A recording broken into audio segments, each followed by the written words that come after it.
semua, izin perkenalkan diri, saya Priscilla Pelimpun dengan NIM 143 dari Teknik Pertambangan Angkatan 22. Pada pertemuan kali ini, saya akan menjelaskan mengenai materi minggu ke-7 dalam mata kuliah pengantar estimasi sumber daya. Nah, dalam minggu ke-7 ini terdapat agenda yang tertuang dalam format laporan akhir studi kelayakan pada babnya yang keempat mengenai estimasi sumber daya dan cadangan. Nah, dalam minggu ke-7 ini dijelaskan mengenai metode inverse distance, di mana yang pertama ada constant distance weight yang diasumsikan terjadi perubahan kadar atau parameter secara di antara dua titik data. Nah, lalu dengan menggunakan faktor bobot jarak, maka dapat dilakukan penafsiran kadar. Jadi, dalam metode ini kita menggunakan faktor bobot jarak. Lalu yang selanjutnya terdapat inverse distance square atau yang bisa disebut dengan IDS.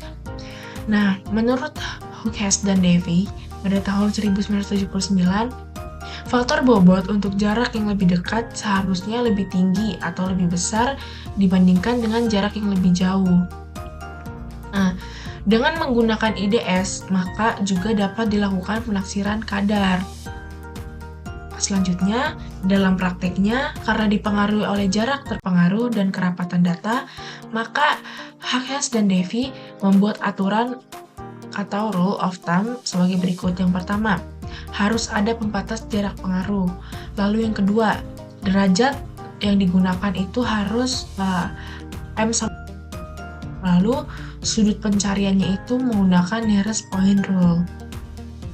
Nah, lalu terdapat contoh mengenai inverse distance square itu kayak gini, di mana contoh konsekuensinya itu titik G1 dan G8 tidak dihitung dalam proses estimasi karena berada di luar radius. Lalu titik G5 dan G3 tidak dihitung dalam proses estimasi karena berada dalam sudut pencarian yang sama. Mungkin sekian penjelasan mengenai materi minggu ke-7 dari saya, kurang lebihnya mohon maaf. Terima kasih.